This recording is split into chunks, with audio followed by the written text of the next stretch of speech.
नमस्कार, स्वागत है आप सभी का न्यूज इंडिया पर। आपके साथ मैं हूं आंचल कादियान। हल्द्वानी हिंसा में पुलिस को बड़ी सफलता मिली है। मास्टरमाइंड अब्दुल मलिक का बेटा गिरफ्तार कर लिया गया है। मास्टरमाइंड का बेटा अब्दुल मोइद गिरफ्तार किया गया। उत्तराखंड पुलिस ने दिल्ली से गिरफ्तार किया है। हल्द्वानी हिंसा मामले के मास्टरमाइंड के बेटे को दिल्ली से गिरफ्तार किया गया है। नामजद आरोपी था अब्दुल मोइद। और साथ ही आपको ये जानकारी दे दें कि 8 फरवरी से फरार था अब्दुल मोइद। हल्द्वानी हिंसा के मास्टरमाइंड अब्दुल मलिक के बेटे अब्दुल मोइद को नैनीताल पुलिस ने दिल्ली से गिरफ्तार कर लिया है। अब्दुल मोइद हल्द्वानी हिंसा में नामजद आरोपी था। अब तक हल्द्वानी हिंसा में कुल 84 आरोपियों की गिरफ्तारी हो चुकी है। एसएसपी नैनीताल ने यह कहा है कि कुछ और अभियुक्त और महिलाओं को चिन्हित कर साक्ष्य संकलन का काम किया जा रहा है। इसके अलावा मास्टरमाइंड अब्दुल मलिक और उनकी पत्नी साफिया के खिलाफ एक धोखाधड़ी का भी मामला पंजीकृत है, जिसकी जांच चल रही है। तो हल्द्वानी हिंसा में पुलिस का बड़ा एक्शन देखने को मिला है। पहले अब्दुल मलिक की गिरफ्तारी, अब अब्दुल मलिक के बेटे की भी गिरफ्तारी हो चुकी है। दिल्ली एनसीआर से गिरफ्तारी हुई है। साथ ही आपको बता दें कि हिंसा के 21 दिन बाद ये बड़ी कामयाबी पुलिस के हाथ लगी है। इसके अलावा मास्टरमाइंड अब्दुल मलिक और उसकी पत्नी साफिया के खिलाफ एक धोखाधड़ी का मामला भी दर्ज है। उस धोखाधड़ी के मामले को लेकर भी पुलिस जांच पड़ताल में जुटी हुई है। फिलहाल आज बड़ी कामयाबी हल्द्वानी हिंसा मामले में पुलिस को मिली है। अब्दुल मलिक के बेटे की गिरफ्तारी हो चुकी है। पहले अब्दुल मलिक की गिरफ्तारी और फिर बड़ा एक्शन लिया गया। अब अब्दुल मलिक के बेटे की गिरफ्तारी। सभी गिरफ्तारियां हो गई है। नामजद में अभी कोई भी अभियुक्त ऐसा नहीं है जिसे गिरफ्तारी होनी शेष हो, लेकिन कुछ नए अभियुक्त जो है वो विवेचना में आए हैं। कुछ महिलाएं भी चिन्हित हुई है और कुछ और अभियुक्त भी हैं जिन पे हम लोग साक्ष्य संकलन कर रहे हैं। तो जैसे ही साक्ष्य संकलन कार्रवाई पूरी होती है और आने वाले समय में और अभियुक्तों की गिरफ्तारी भी हम इसमें। देखिए, साफिया वाले मामले में एक अलग से एफआईआर पंजीकृत हो रखी है, जिसमें अब्दुल मलिक और साफिया मलिक दोनों ही नामजद है। और एक 420 की एफआईआर में हमारी विवेचना चल रही है। जैसे विवेचना में साक्ष्य आते हैं। ज्यादा जानकारी के साथ सहयोगी अनुज अवस्थी जुड़ चुके हैं। अनुज, क्या कुछ ताजा अपडेट आपके पास? अब्दुल मलिक के बेटे की गिरफ्तारी, पुलिस को बड़ी कामयाबी मिली। जी बिल्कुल, 8 फरवरी का ये मामला है और आज जाकर के कल पुलिस ने एक बड़ी कार्यवाही करी है। अब्दुल मलिक का जो बेटा है अब्दुल मोइद, उसको दिल्ली एनसीआर से गिरफ्तार किया है। एसटीएफ और नैनीताल पुलिस के साझा ऑपरेशन के तहत ये गिरफ्तारी हुई है। एक बड़ी सफलता पुलिस को मिली हुई है, क्योंकि अब्दुल मलिक को जब गिरफ्तार किया उसके बाद उससे पूछताछ की गई। अब्दुल मलिक, आपको साफ तौर पे ये चीज है कि अब्दुल मलिक और उसकी पत्नी साबिया दोनों के खिलाफ हल्द्वानी कोर्ट में केस चल रहा है, जिसके तहत दोनों की पेशी लगातार जारी है। लेकिन आज पुलिस को बड़ी सफलता मिली है, क्योंकि उसका बेटे भी नामजद है उन दंगाइयों में। साथ ही साथ पुलिस उन लोगों को भी खंगाल रही है साक्ष्य के तौर पे, जो इस दंगे में मौजूद थे, जो दंगा कराने में जिनका नाम नामजद है, उनको भी पुलिस पूरी तरीके से तफ्तीश कर रही है और तलाश कर रही है। जल्द ही उनकी गिरफ्तारी हुई। लेकिन उत्तराखंड पुलिस, नैनीताल और एसटीएफ की दोनों की जो साझा ऑपरेशन जिसके तहत दिल्ली एनसीआर से गिरफ्तारी हुई है, ये एक बड़ी सफलता पुलिस को लेकर। बिल्कुल अनुज, बड़ी सफलता मिली है और कुल 84 लोगों की गिरफ्तारी इस पूरे मामले में हो चुकी है। आगे और भी गिरफ्तारी की संभावना है। अगर अब्दुल मलिक की पत्नी साफिया की बात की जाए तो साफिया पर एक धोखाधड़ी का केस भी चल रहा है, उसे लेकर के क्या अपडेट है? बिल्कुल, चाहे अब्दुल मलिक हो या अब्दुल मलिक की पत्नी साबिया हो, दोनों के खिलाफ धोखाधड़ी का मामला चल रहा है। वो मामले कोर्ट में लगातार लंबित है और उसकी लेकर के जो अब्दुल मलिक की पत्नी साबिया, उसकी धरपकड़ भी जारी है। आज जिस तरीके से अब्दुल मलिक के पुत्र अब्दुल मोइद की गिरफ्तारी हुई है, इसको लेकर के एक बहुत बड़ा ऑपरेशन पुलिस ने किया था, जिसके तहत ये धरपकड़ करी गई। अब अब्दुल मोइद के साथ पुलिस पूछताछ करेगी। उसके बाद, चूंकि ये नामजद है उन 18 लोगों में जो वहां पे दंगा कराने में सबसे आगे साबित थे, तो इसको लेकर के अब पुलिस की बड़ी सफलता है। उसके बाद अगर बात करें अब्दुल मलिक और उसकी पत्नी के केस को लेकर के, तो एक केस ही नहीं, 3 से 4 केस। एक मामला धोखाधड़ी का, इसके अलावा अगर बात करें जिस तरीके से दंगाई कराने में सबसे ज्यादा हाथ अब्दुल मलिक का रहा है, उस पे भी पुलिस अब ठीक है पूछताछ जारी है। अनुज, आप हमारे साथ बने रहिएगा, आगे भी आपसे अपडेट लेंगे। लोकसभा चुनाव को तैयारियों में, जिस तरीके से लोकसभा चुनाव नजदीक आते जा रहे हैं, ऐसे में भारतीय जनता पार्टी तैयारियों में जुटी हुई है। बीजेपी ने 55 दावेदारों का पैनल तैयार किया है। भारतीय जनता पार्टी जल्द ही जारी कर सकती है उम्मीदवारों के नाम। लगातार उम्मीदवारों के नामों को लेकर के मंथन चल रहा है, बैठकें हो रही है कि आखिरकार किसे चुनावी मैदान में उतारा जाए, क्योंकि बीजेपी कोई भी गलती नहीं चाहती है। 2024 का रण और उत्तराखंड में बीजेपी की पूरी तैयारियां। जल्द ही नामों का ऐलान भी भारतीय जनता पार्टी कर सकती है। टिहरी से माला राज्य लक्ष्मी शाह को टिकट मिल सकता है। साथ ही अगर पौड़ी का जिक्र किया जाए तो पौड़ी से अनिल बलूनी को टिकट मिल सकता है। हरिद्वार से त्रिवेंद्र रावत को टिकट मिल सकता है। नैनीताल से अजय भट्ट को रिपीट किया जा सकता है, यानी कि अजय भट्ट को एक बार फिर से भारतीय जनता पार्टी की तरफ से टिकट दिया जा सकता है। अल्मोड़ा से अजय टम्टा को रिपीट किया जा सकता है। उत्तराखंड में 5 लोकसभा सीटें हैं, ऐसे में भारतीय जनता पार्टी लगातार 2 बार से 5 सीटों पर जीतते हुए आ रही है। अब इसी को बरकरार रखने की कोशिश है भारतीय जनता पार्टी की, इसलिए बीजेपी नए चेहरे भी ला सकती है और कुछ पुराने चेहरों को भी टिकट दे सकती है। अनुज अवस्थी हमारे साथ लगातार बने हुए हैं। अनुज, क्या कुछ आपके सूत्र कह रहे हैं, इस बार किनकी टिकट कट सकती है, किनको टिकट मिल सकता है? क्योंकि 2 बार से रिपीट हो रही है भारतीय जनता पार्टी 5 लोकसभा सीट पर। अब आगे भी बीजेपी यही चाहेगी कि 5 लोकसभा सीटें जो है वो बीजेपी के ही खाते में आए। जी बिल्कुल, जिस तरीके से बीजेपी की बैठक लगातार जारी है, पार्लियामेंट कमेटी की जो बैठक है वो दिल्ली में जारी है, जिसमें मुख्यमंत्री पुष्कर सिंह धामी, प्रदेश अध्यक्ष महेंद्र भट्ट समेत तमाम जो बीजेपी के कार्यकर्ता हैं, जो पूरे मुख्यमंत्री त्रिवेंद्र सिंह रावत की अगर बात करें, भगत सिंह कोश्यारी की अगर बात करें, तो सभी लोग वहां पे मौजूद है इस पार्लियामेंट कमेटी की बैठक में। इसके अलावा अगर बात करें राजधानी देहरादून में जो बैठक हुई थी, जिसमें बीएल संतोष और उत्तराखंड प्रभारी दुष्यंत कुमार ने वो बैठक दी थी, उस बैठक में करीब करीब 52 नाम 5 लोकसभा सीटों के बीजेपी ने दिए थे।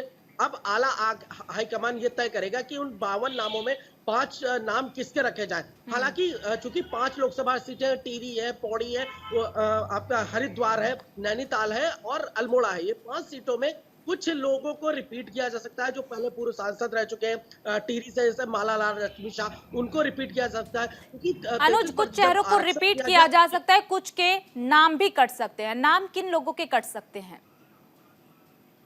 बिल्कुल, पौड़ी की अगर बात करें, चूंकि तीरथ सिंह रावत गढ़वाल सांसद रहे हैं और पूर्व मुख्यमंत्री भी रहे उत्तराखंड सरकार के, लेकिन उनके बयानों से या उनके काम से पार्टी नाखुश दिखाई दे रही है, क्योंकि जब यहाँ पे बीजेपी मुख्यालय में चर्चा चल रही थी तो उनके नाम को थोड़ा सा नीचे रखा गया। उसके अलावा चूंकि पौड़ी से प्रबल दावेदार इस बार राज्यसभा का टिकट नहीं दिया गया अनिल बलूनी को, और मीडिया पैनलिस्ट भी है और काफी खाटी नेता है अनिल बलूनी की अगर बात करें, तो पौड़ी से अनिल बलूनी का नाम सबसे ऊपर चल रहा है कि लोकसभा सीट को लेकर के पौड़ी से अनिल बलूनी को टिकट दिया जा सकता है। नैनीताल से अजय भट्ट की अगर बात करें तो केंद्रीय राज्य रक्षा मंत्री भी है, साथ ही साथ बीजेपी की बड़ी पैठ रखते हैं, बीजेपी के प्रदेश अध्यक्ष भी रह चुके हैं, साथ ही साथ संगठन में बड़ा अहम रोल निभा रहे अजय भट्ट, उनको नैनीताल से लड़ा सकती है बीजेपी। इसके अलावा अगर बात करें अल्मोड़ा सीट को लेकर के, तो अल्मोड़ा सीट में भी अजय टम्टा को दोबारा से रिपीट कर सकती है, क्योंकि केंद्रीय कपड़ा राज्य मंत्री रह चुके हैं अजय टम्टा। इसके अलावा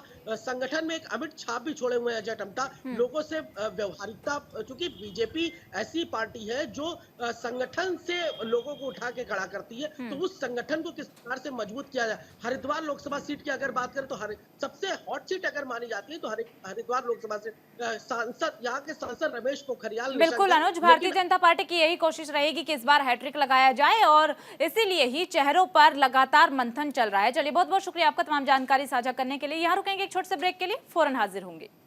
ब्रेक के बाद एक बार फिर आप सभी का स्वागत है। बीजेपी उत्तराखंड की 5 लोकसभा सीटों पर जल्द ही उम्मीदवारों के नामों का ऐलान कर सकती है। उत्तराखंड के सीएम पुष्कर सिंह धामी ने कहा कि हमारी तैयारियां पूरी है। बड़ी संख्या में लोगों ने बीजेपी से चुनाव लड़ने के लिए आवेदन दाखिल किया है। पीएम मोदी के नेतृत्व में देश में हर जगह विकास हुआ है, हर वर्ग के कल्याण के लिए काम किया गया है। उत्तराखंड में भी अभूतपूर्व विकास हुआ है, इसीलिए हर कोई बीजेपी के टिकट पर चुनाव में जाना चाहता है। हमने नाम इकट्ठा कर लिए हैं, अब पूरा मंथन किया जा रहा है और उन्हें केंद्रीय संसदीय बोर्ड को भेजा जाएगा।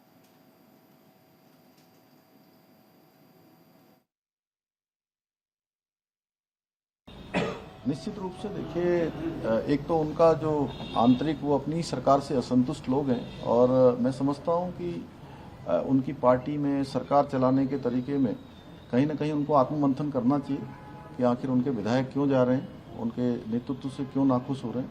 हमारी पूरी तैयारी है और बड़ी संख्या में लोगों ने भारतीय जनता पार्टी से चुनाव लड़ने के लिए हमारे प्रदेश अध्यक्ष जी के सामने, पार्लियामेंट्री बोर्ड के सामने अपना आवेदन किया है।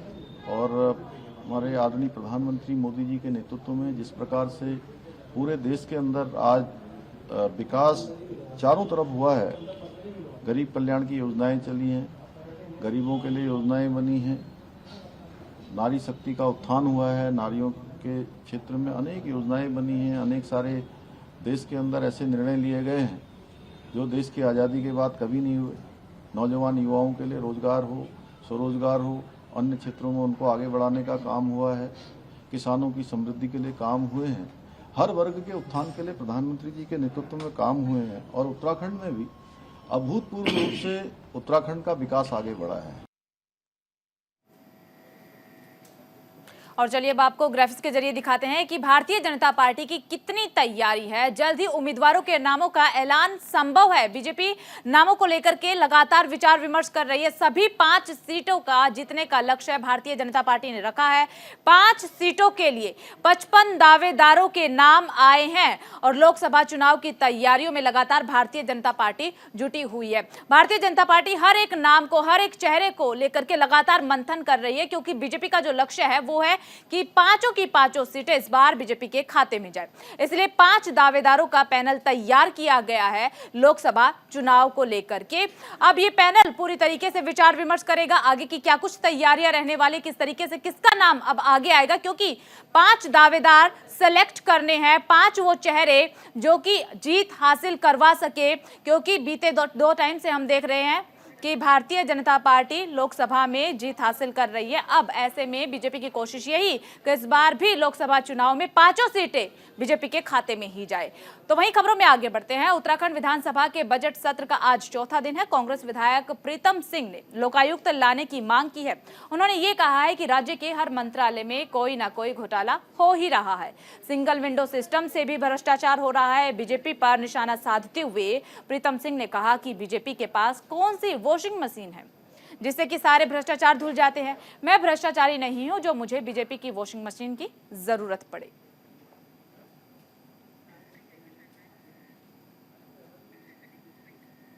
यहां रुकेंगे एक छोटे से ब्रेक के लिए, फौरन हाजिर होंगे।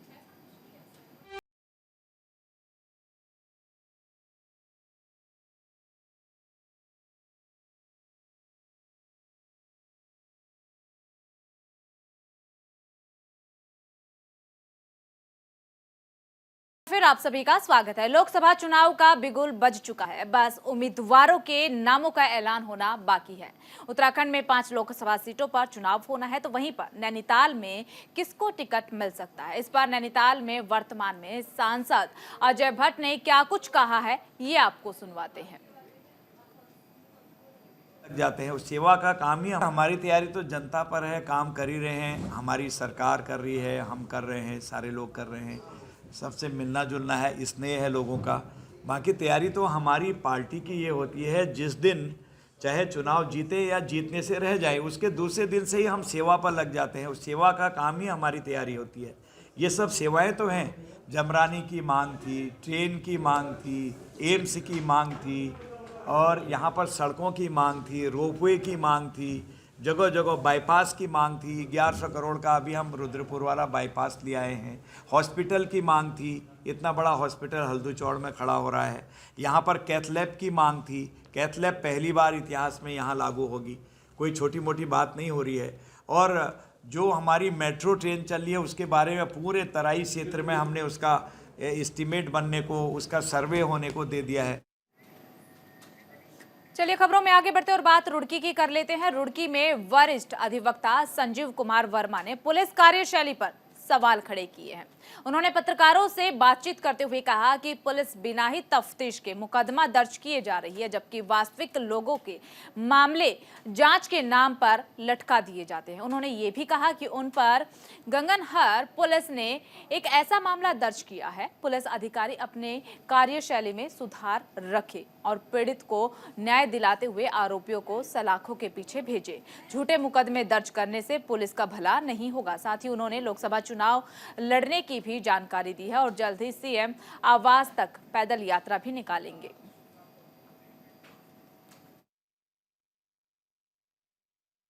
आम जनता परेशान होने के बावजूद भी थाने की चक्कर काटती रहती है। प्रशासन और अधिकारी उनकी कोई सुनता नहीं और आखिर में मेरे पास आते हैं और मैं बड़े संघर्ष के बाद में उनमें से कुछ लोगों का कार्य हो जाता है, कुछ का नहीं होता। न जाने क्यों मेरे खिलाफ बिना किसी जांच के प्रशासन द्वारा, थाना गंगनहर के इंस्पेक्टर द्वारा एकदम से रिपोर्ट दर्ज कर ली गई। ना मेरे से पूछताछ की गई, ना उसकी कोई जांच करी गई। अगर जो कोई भी आदमी थाने में जाएगा तहरीर लेके तो पहले उसे बता देंगे कि जांच करेंगे और अपने अधिकारी को व्हाट्सएप के द्वारा भेजते हैं। जब वहाँ से ओके होकर आती है तो उसकी जांच होती है और जांच होने के 15-20 या 1 महीने बाद में कोई एफआईआर होती है। लेकिन मेरे साथ, मेरे खिलाफ ऐसा नहीं हुआ। पता नहीं क्यों एसपी देहात महोदय मेरे से इतने नाराज हैं, जो वो एकदम से मेरे पीछे। और जो मुकदमा लगाना है तो कोई ढंग का लगा, मैं जिसमें मैं जेल ही नहीं जा रहा, ऐसे मुकदमे लगवा के क्या फ़ायदा। उत्तराखंड विधानसभा सचिवालय में अवैध और बैकडोर नियुक्तियों के खिलाफ दायर 2 जनहित याचिकाओं पर नैनीताल हाईकोर्ट में एक साथ सुनवाई हुई है। मामले की सुनवाई के बाद मुख्य न्यायाधीश ऋतु और न्यायमूर्ति आलोक कुमार वर्मा की खंडपीठ ने विधानसभा सचिवालय को 6 फरवरी 2003 के शासनादेश के तहत मामले में शामिल लोगों पर कार्रवाई करने के निर्देश दिए। साथ ही सचिवालय से जवाब पेश करने को भी कहा गया है। तो याचिकाकर्ता की ओर से भी इन सब लोगों के नाम माननीय उच्च न्यायालय में जमा किए गए और विधानसभा ने भी ये नाम और इन लोगों के कार्यकाल जमा किए। नाम स्पष्ट रूप से विधानसभा नहीं ले पाई, लेकिन इसमें विधानसभा के खुद के शपथ पत्र में यह बात आई है कि 2016 में, 2020-21 में एक्स पोस्ट फैक्टो भी कुछ लोगों को अपॉइंट किया गया। उसमें तत्कालीन मुख्यमंत्री जो रहे और तत्कालीन विधानसभा अध्यक्ष के पद पर जो लोग रहे, वह सब लोगों का नाम विधानसभा ने खुद अपने शपथ पत्र में लिया। और फिलहाल देवभूमि उत्तराखंड के बुलेटिन में सिर्फ इतना ही। बाकी तमाम बड़ी खबरों के लिए बने रहिए न्यूज़ इंडिया के साथ।